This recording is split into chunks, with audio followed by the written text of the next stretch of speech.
Pada video kali ini saya akan menjelaskan tentang dinamika dan tantangan Pancasila sebagai ideologi. Nah, yang pertama kita perlu ketahui bahwa Pancasila itu adalah suatu dasar negara yang lahir berkembang dalam waktu yang sangat panjang. Pancasila bersumber dari adat istiadat, agama, dan cara pandang manusia, sehingga nilai-nilai dari Pancasila sudah diakui oleh kebenarannya dan diangkat menjadi dasar negara Indonesia.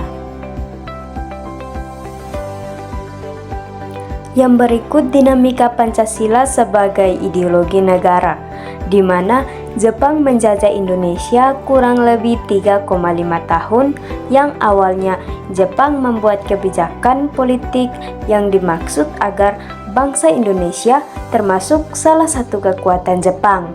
Nah, Jepang membuat BPUPKI pada tanggal 1 Maret 1945. Melalui Badan Bentukan Jepang inilah para pemimpin Indonesia merancangkan sebuah dasar negara. Sebagai dasar negara Indonesia muncul, dan dalam periode ini pemikiran mengenai Pancasila sebagian besar bersifat ideologis. Yang berikut pada masa pemerintahan Presiden Soekarno. Nah, Pancasila sebagai ideologi dalam masa pemerintahan Presiden Soekarno, sebagaimana diketahui bahwa Presiden Soekarno termasuk salah satu seorang perumus Pancasila dan memberi nama-nama Undang-Undang Dasar Negara. Yang berikut pada masa pemerintahan Presiden Soeharto. Nah, Pancasila sebagai ideologi pada masa pemerintahan Presiden Soeharto diletakkan pada kedudukan yang sangat kuat melalui TAP MPR nomor 11/1978 tentang Permasyarakatan P4. Pada masa pemerintahan Presiden Soeharto, ini pula ideologi Pancasila menjadi asas tunggal bagi seluruh organisasi politik pendidikan Pancasila di perguruan tinggi. Yang berikut pada masa reformasi. Nah, pada masa reformasi masih mengalami pasang surut, yakni enggannya para penyelenggara negara mewacanakan tentang Pancasila, bahkan berakhir pada hilangnya kurikulum nasional. Adapun tantangan Pancasila sebagai ideologi negara. Nah, sejalan dengan berjalannya sebuah negara Indonesia, ideologi Pancasila yang terbentuk mengalami ujian dan dinamika dari sebuah sistem politik. Dimulai dengan sistem demokrasi liberal yang dianut pada masa setelah Indonesia merdeka, pembentukan negara serikat sistem liberal pada Undang-Undang Dasar 1945 dan peristiwa G30 SPKI.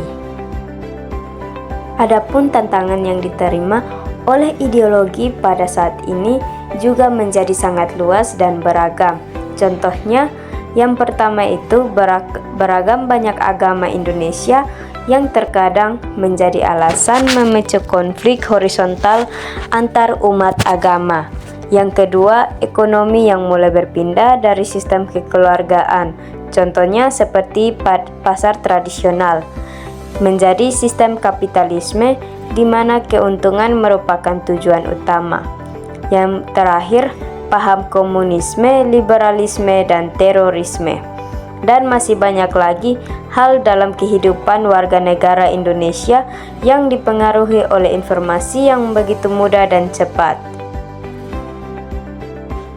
Yang berikut tantangan terhadap Pancasila sebagai ideologi negara. Nah, unsur-unsur yang mempengaruhi perlawanan terhadap Pancasila sebagai ideologi negara meliputi faktor eksternal dan internal. Ada faktor eksternal, yaitu sebagai berikut. Pertarungan ideologi antara negara-negara adidaya antara Amerika Serikat dan Uni Soviet antara tahun 1945 sampai 1990 yang berakhir bubarnya negara Uni Soviet sehingga Amerika menjadi satu-satunya negara adidaya. Dan yang kedua, menguasai isu-isu kebudayaan global yang ditandai dengan masuknya berbagai ideologi. Yang ketiga, asing dalam kehidupan berbangsa dan bernegara karena keterbukaan informasi. Dan yang keempat, meningkatkan keburuhan dunia sebagai akibat dari pertambahan penduduk dan kemajuan. Yang kelima, ideologi, sehingga sering terjadi eksploitasi terhadap sumber daya alam secara masif. Dampak konkretnya adalah kerusakan lingkungan seperti banjir dan kebakaran hutan. Yang berikut faktor internal meliputi pergantian rezim yang berkuasa melahirkan kebajikan politik yang berorientasi pada kepentingan kelompok atau partai sehingga ideologi Pancasila sering terabaikan. Nah, penyalahgunaan kekuasaan atau korupsi mengakibatkan rendahnya kepercayaan masyarakat terhadap rezim yang berkuasa sehingga kepercayaan terhadap ideologi menurun drastis. Adapun cara mengatasi konflik tersebut, yang pertama memperkuat persaudaraan sesama suku bangsa Indonesia dengan cara mempererat tali silaturahmi melalui kegiatan kerjasama di segala bidang. Yang kedua, mengikat rasa saling menghargai di kalangan masyarakat Indonesia, khususnya dalam menjalankan ibadah sesuai agama masing-masing. Yang ketiga, tidak mudah emosi, tidak menyimpan dendam kepada orang lain, dan bersikap sopan dan santun dalam bertindak dan bertutur kata. Yang keempat, menumbuhkan sikap gotong royong dalam kehidupan bermasyarakat. Yang kelima, menerima kenyataan bahwa Indonesia banyak perbedaan-perbedaan dan perbedaan menjadi fitrah bagi masyarakat.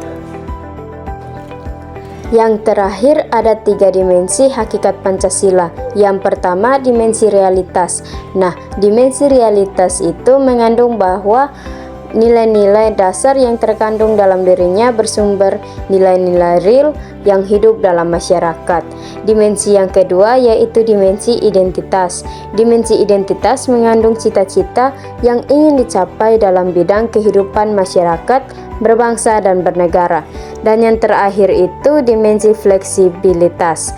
Dimensi fleksibilitas mengandung relevansi atau kekuatan yang merangsang masyarakat untuk mengembangkan pemikiran-pemikiran baru tentang nilai-nilai dasar yang terkandung di dalamnya.